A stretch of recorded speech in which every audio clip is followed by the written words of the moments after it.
Sigilos, rapido.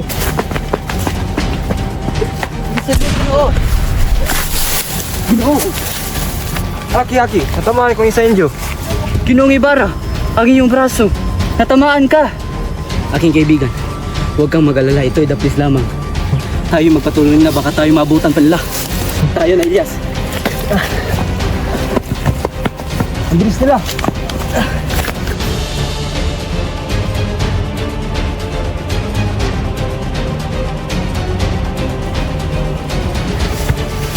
Pagtago tayo dito. Parang kailangan yata natin sumulong sa ilog. Tama ka.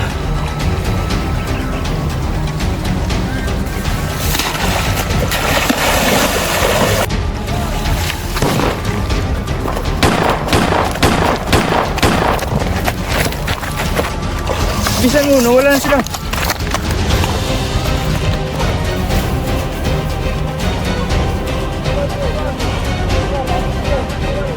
Ginoong Ibarra, kailangan natin magpalit ng ating kasuotan. Ngunit, hindi yan maaari, aking kaibigan. Ang iyong buhay ay maaaring malagay sa bingit ng kamatayan. Ikaw na lamang ang natitirang Pilipino na kayang baguhin ang sistema ng ating pamumuhay. Iahon mo ang ating lahi sa pagkakaalipin, Ginoong Ibarra. Ngunit, paano ka, Elias? Paano ang kalagahan ng iyong buhay? Hindi ito maaari. Ginoo, kung mamamatay man ako, alam kong sa tama at wastong paraan. Alam ko na ito ang pagsisimula ng ating paghihimagsikan. Saan kaya yung mga duwag na yun? Ayun. Ayun ang inyo. Takbo, Ibarra, takbo! Ay kayo. Haha. Paano, Ibarra? Paano ang aking kaibigan? Alis!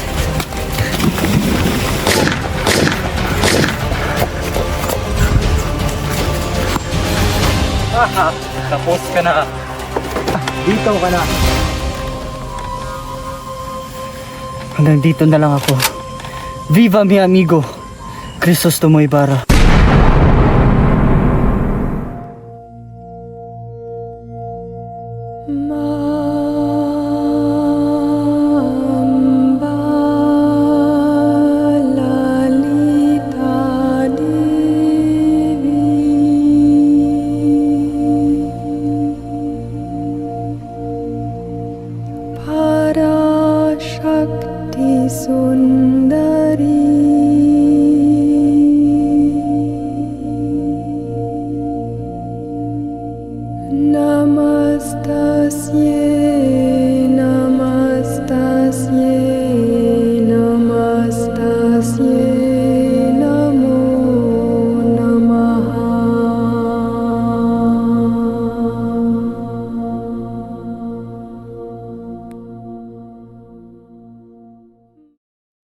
Tatlong taon na ang nakalipas mula nang mangyari ang isang napakalaking trahedya sa akin. Ako ay nagbalik at nagsikap upang isagawa ang aking mga plano na maghiganti. Ako ay si Simon.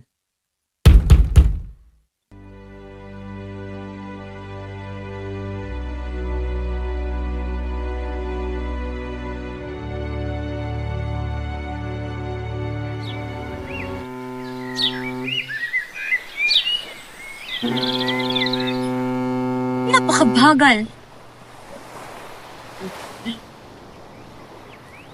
Buenos dias, Doña Victorina. Kapitan, bakit napakabagal ng takbo ng vapor? Kalahating tulin ang makina. Aba, kalahating tulin? Bakit di na lang buuin ang tulin? Paumanhin na, Doña Victorina. Ngunit rapat lamang na kalahati lang ang takbo ng vapor. Kung hindi, ay mababangga tayo sa mga bukirin. Sadya namang walang mabuting lawas sa lupain ito. Ito'y lupain ng mga Indio. Mga pesting Indio. Hay, napakasimple lamang ng lunas. Ako lang ba ang nakaisip nito? Magbukas ang lagusan mula sa pagpasok hanggang sa paglabas ng ilog. Sa madaling salita, gumawa tayo ng bagong ilog at tabunan ng ilog paset. Mawalang galang na, Ginoong Simon. Ngunit hindi ako sangayon dyan. Maraming salapi ang ating magagamit at tayo'y makapaminsala pa ng mga bayan. Isirain? Nababatid mo ba ang iyong sinasabi? Hindi mo ba naiisip ang salaping ating ibabayad sa mga manggagawa? Huwag nang bayaran. Kung gamitin natin ang mga bilanggo at mga kriminal. Hindi ito magiging sapat, Ginoong Simon. Kung hindi magiging sapat, gawin na lang natin ang sapilitang paggawa. Bata, binata, matanda. Isali na rin natin ang buong bayan. Ngunit, Ginoong Simon, ang kanyang pamamaraan ay magdudulot ng malaking kaguluhan. Isang kabaliwan! Naghimagsik ba ang bayang Ehipto? Hindi ni minsan. Ang bayang ito ay minsan nagsikap. Wala na ang mga panahong iyon. Ang mga pulong ito Ay hindi na maghihimagsik.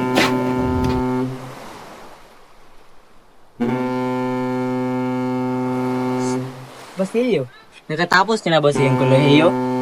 Di malapit na. Oo, Basilio. Tila ba ang ganda ninyong pinag-usapan? Pwede ba akong magsali dyan? Opo, Ginong Simon. Kaklase ko nga pala, Sagani. Oy, Sagani, totoo bang hindi makakabili ng mga alahas ang mga tao sa inyong lugar dahil sa kahirapan? Hindi kami bumibili niyan, sapagkat hindi namin yan kailangan. Wala akong masamang ibig sabihin, mas mabuti pang samahan nyo na lang ako uminom ng serbesa. Maraming salamat sa inyong alok, ngunit hindi kami umiinom ng serbesa.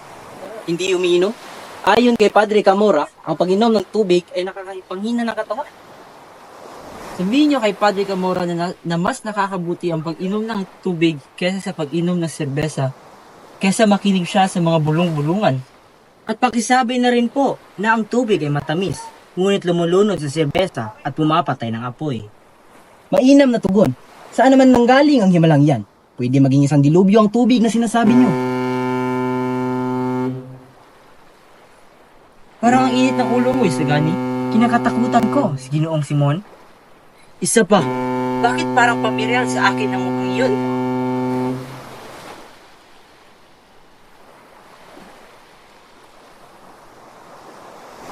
Saang dako ba talaga ng lawa, ilog o dagat? Yun.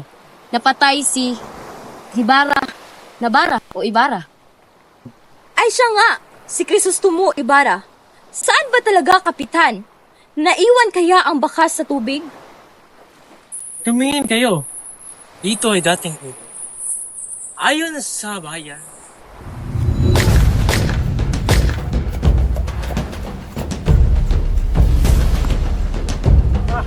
Tapos ka na.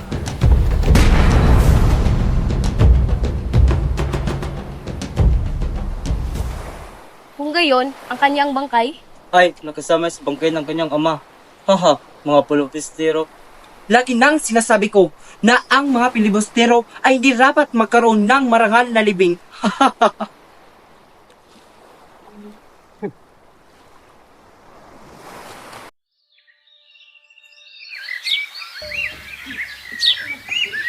Anak, sabay na kayo ni Huli at yung lulong na kumain.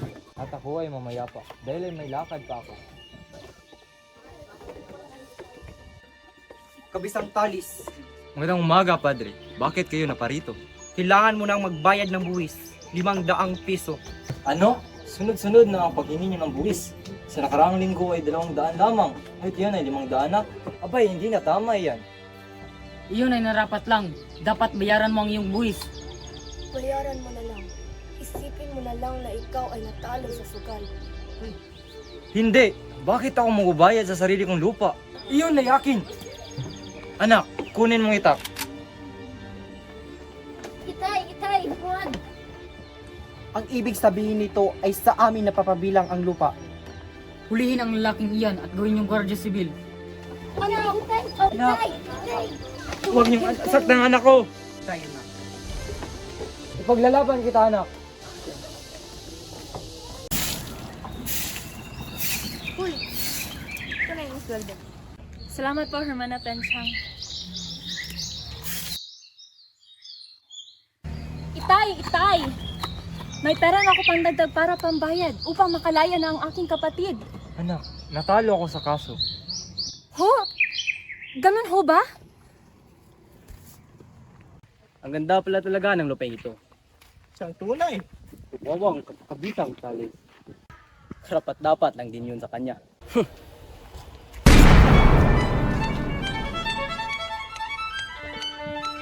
Kaibigan! Hoy! Akin ang lupang ito.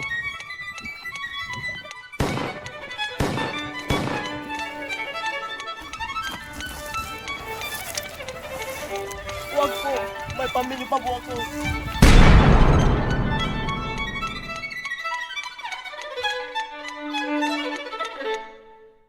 Hoy! Bakit may baril ka? Matagal-tagal na rin nang huli ako mapunta rito. Ang sakit na iniwan sa aking damdamin at isip ay nananatili pa rin nakaukit at tila kailanman ay hindi na mawawala pa. Na parang kahapon lang nangyari ang lahat.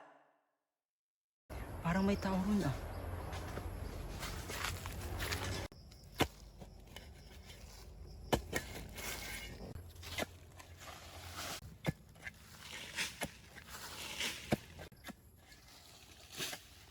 Aking Ginoo, magtutulungan ko ba kayo? Bakit ka nandito sa gubat na ito? 13 taon na ginuunong ating ilibing ang aking ina sa pook din ito at aking ikaliligaya kung makakaganti naman ako sa inyo. Namumukhaan mo ba ako? Taong napakadakila, isang taong pinalalagay ng lahat, liban sa akin na akala ng lahat ay namatay na sa nagdaang 13. Basilio, nakakabatid ka ng isang lihim na maaari kong ikasawi. 13 taon na ang nakaraan. Matapos inaalay ng isa kong matalik na kaibigan ng kanyang buhay para ako'y may ligtas. Nagbalik ako upang ibagsak ang masamang pamahalaan, padaliin ang kanyang pagkasira kahit na dumanak ng maraming dugo. Nagsikap akong makaipon ng maraming salapi upang may sagawa ang aking mga layon. Mga kabataan, kayong mga walang kamalay-malay at puno ng pangarap, bakit wikang Kastila ang inyong hangad? Napagtuunan nyo ba ng pansin kung ano ang magiging maaring resulta? Sa huli, magdudulot ba ito ng katiwasayan o lalong pagkalito? Hindi magiging siyang karaniwang salita ang wikang Kastila. Hindi siya gagamitin ng bayan. Walang lugar ang wikang yan sa bayang to. Pinipilit yung iwan ng ating sariling bansa. Gamitin mo ang hukbo ng kabataan upang kalabanin ang lihis na akala. Ito'y aking pag-iisipan, Ginoo.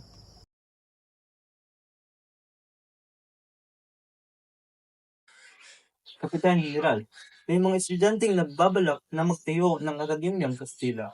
Pagbibigyan niyo ba ang mga kahilingan ng mag-aaral? Kay kainahinalang kahilingan. Sa huri ng paghihimagsik, pag-aalsa. Alalahanin mo, General, na ang wika ay isang makapangyarihang sandata. Pobres estudyantes. Ang salamin ay ang ibabaw. Hindi mahalaga kung ano ang nasa ilalim nito dahil anuman ang nasa ilalim, hindi ito makakaapekto sa ibabaw. Kaya masasabi natin na ang pang-ibabaw ay nasa salamin. Sumasang-ayon ka ba o hindi? Padre, salamin ang tawag sa namang makinis na bagay na ginawa upang makita ang anumang iharap dito. Mainam kung ganon. Sumasang-ayon ako, Padre. Likod siya dito, Madre! Wala kang galang! Hindi ako sumasang-ayon. Ikaw ganun mo to. Tumayo ka at tumagot. Kung ang salaming metal ay gawa sa tansolba pang metal. Tama o hindi? Yung sinasabi ng aklat, Padre, Mas mainam ang tawag sa iyong plasidong bulura. 15 araw na liban, isa na lamang at magbabaksyon ka na. ngunit 4 na araw pa lang akong liban. Sa tuwing liliban ka ng iisang araw, 5 ang katumbas. 15 po. Ngayon, Aalisin niyo na lahat ng marka ko sa araw na ito. aba at bakit? Hindi ko maiintindihan kung bakit yung mga taong madalas liban sa klase ay magagawang makapag-ulat. Sige, buhitan mo kung gusto mo. Unyata! Sa dito, Madre!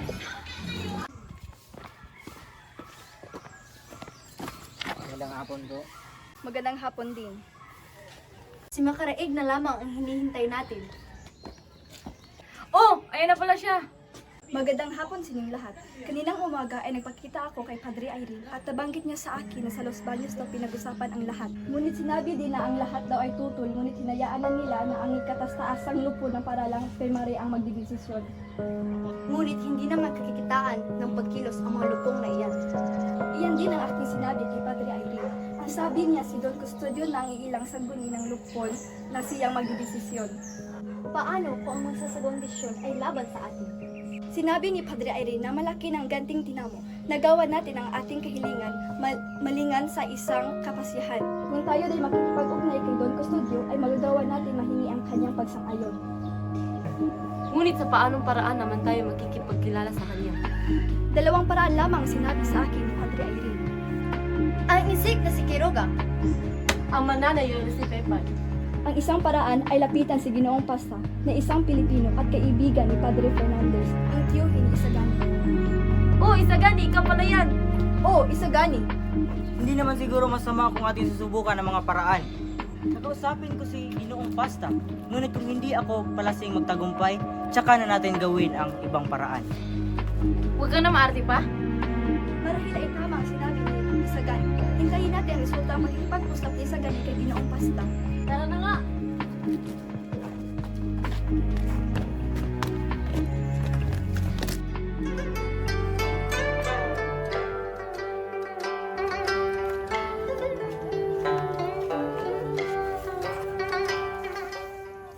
Oh, magandang araw, Quiroga. Kamusta ka na? Sinyo Simon, aking lugi, aking hapay. Ano? At bakit naman si Quiroga? Siya na ang kadadaing. Iniligtas ko kayo sa mga opisyal na humihingi sa inyo ng salapi. Ang ibang manggugulo ay daan mo sa akin. Ngunit Sinyo Simon, kayo pautang sa opisyal. Ako pautang sa mga mamae. Sinyola, Malonilo. Masisingilyo din sila, Quiroga. Aking makasingin? Pagtalo sa suga, wala na mayad. Magtiwala ka sa akin, Quiroga. O siya nga pala, Quiroga. May ipapasok akong mga ilang kahan ng baril. Itago mo ito sa iyong tindahan. Mapanganib yan Sinyo Simon. At aking takit sa mga amas. Huwag kang matakot, hindi kayo maano. Naiintindihan mo ba, Quiroga? O siya. Ikaw na bahala, Sinyo Simon.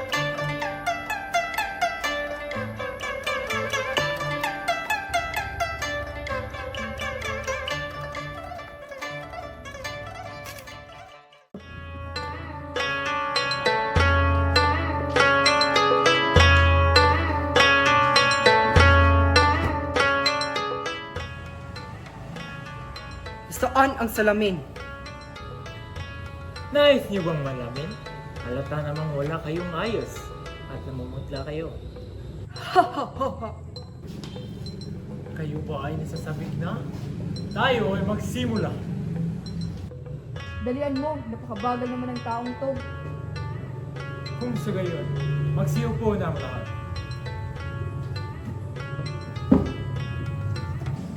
Nung dumalaw ako sa kufa, ay may nakita akong isang kahon, matubuhay, na kulay itim. Nakita ko sa isang liblib na silid. Ang baho naman yan! Parang ilang libong taon na! Ano yan? Ano ang amoy na yan? Ako ay si Imutis. Ipinanganak ako sa kapanahunan ni Amasis. Nabuhay akong muli upang ipahayag ang inyong kasakiman! Pukrito! Sinungaling! Mapagparatang! Lapastangan sa Diyos! Mamamatay tao! Mamatay! Padre Salvi!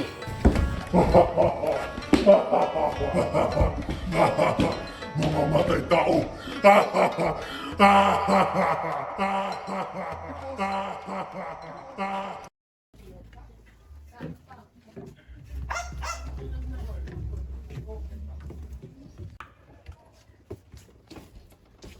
Magandang araw, Basilio.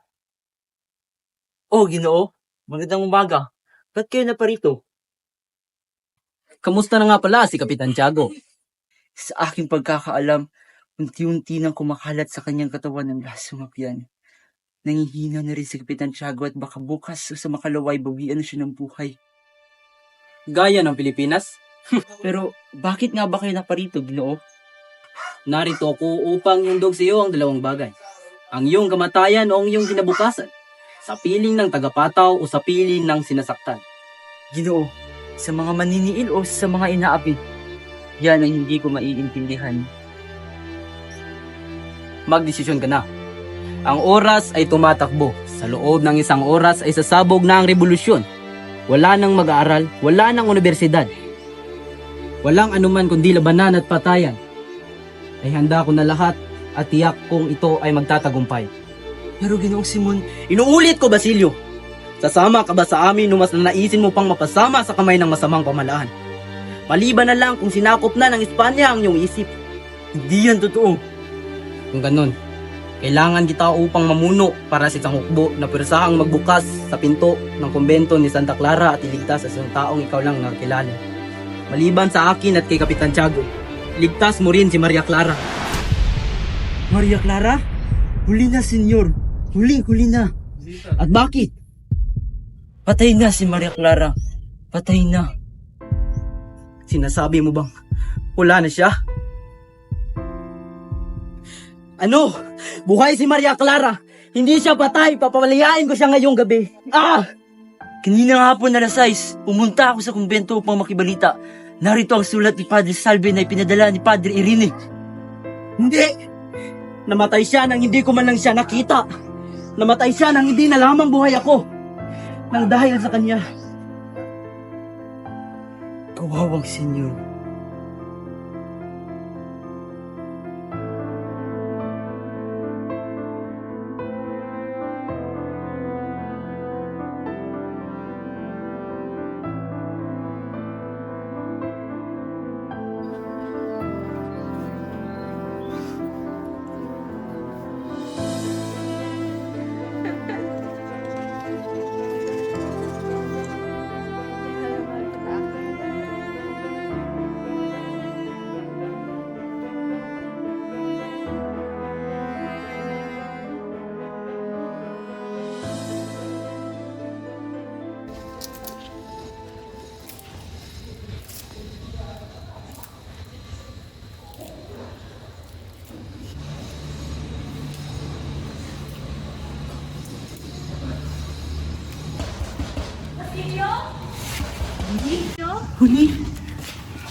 Huli!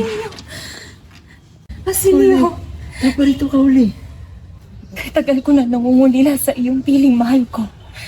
Kamusta ka na? Ako'y nasa mabuting kalagayan lamang, Sinta. Bakit ka naparito? Paano ka nakapasok rito? Maraming gwardiya sibil na nakabantay. Basilio, huwag mo na akong aalahanin. Isipin mo ang iyong sarili. Narito ako upang ilabas ka dito. Huwag kang mag-alala. Kakausapin ko si Padre Camora at titiyakin kung makakalabas ka dito. O siya, ako'y aalis na, mahal ko. Paalam. Huli! Mag-iingat ka, aking Sinta.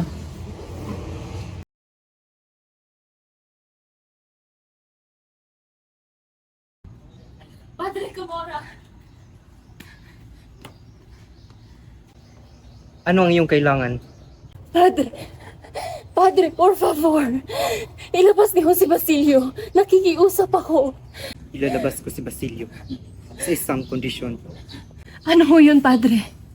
Gagawin kong lahat. Mailabas lang si Basilio. Bukas ng umaga, magsimba at magkumpisal ka sa akin upang malinis ang inyong mga kasalanan. Nakatitiyak ka, Padre.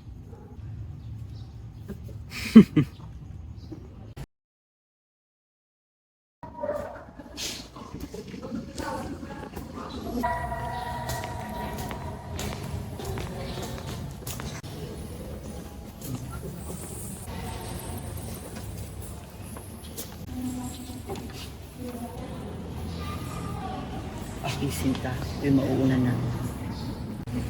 Kung gayon, mag-ingat ka.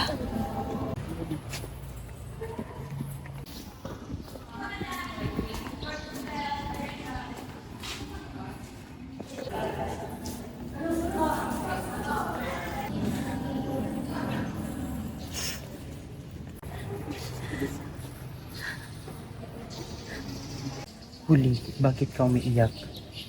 Sa tuwing naiisip ko ang aking minamahal na si Basilio. Ganun ba?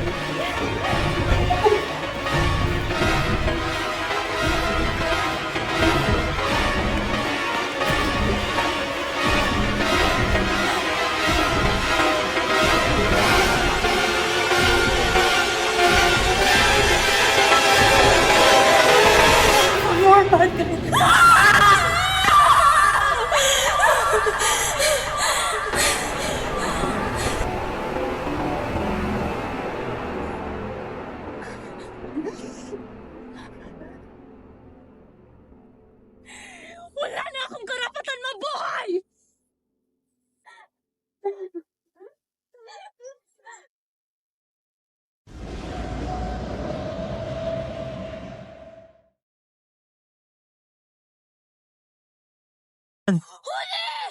Bali, ano nangyari? Huli! Huli, ano nangyari si Huli? Huli!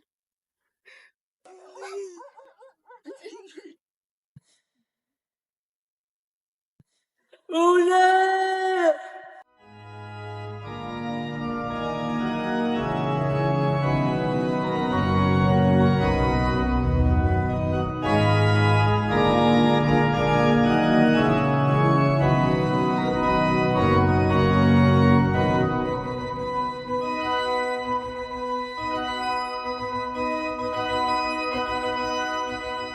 Paulita Gomez, tinatanggap mo ba maging isang kadibdib si Juanito Pilares?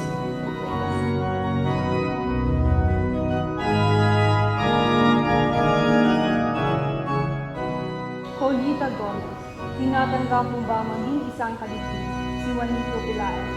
Paulita, paano mo nagawa sa akin ito?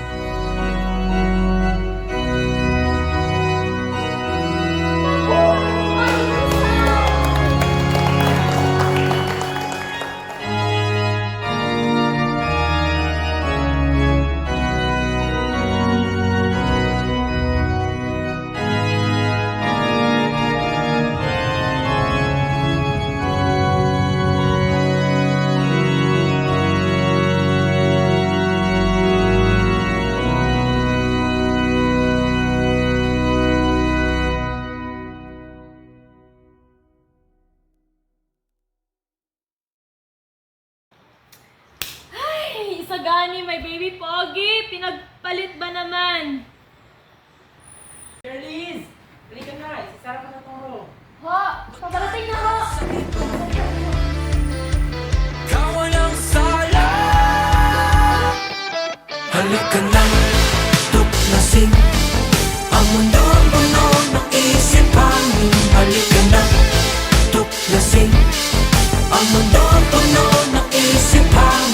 Halika na, tuklasin ang mundo puno ng isipan.